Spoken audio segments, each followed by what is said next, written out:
Some breaking news right now. I want everybody to sit up and pay attention. We got Pierre Thomas. Pierre, what did you learn? We have 3 federal law enforcement sources telling us that the suspect is in custody, condition unknown, Diane, but our guidance is that the suspect is in custody.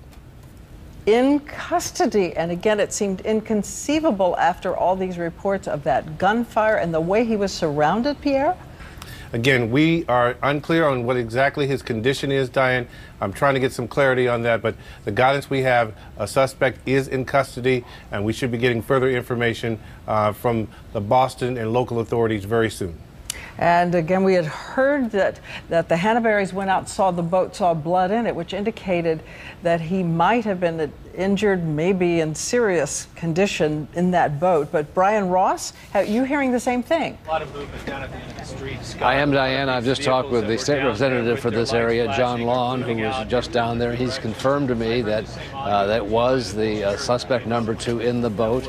That he, in fact, fired off a number of rounds at police. They did not return fire, and that they had sent in robots to look at him and a special machine that could tip the boat and tip it over.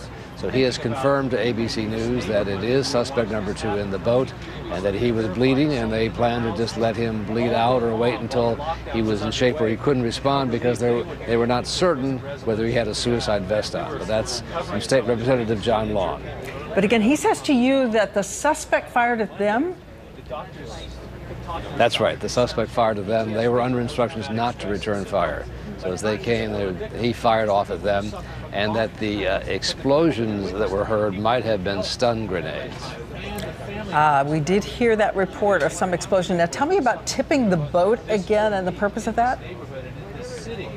They had several machines, robots they sent down, some to take a look inside the boat, but there was another machine, according to Representative Lawn, that could actually tip the boat, tip him out of the boat.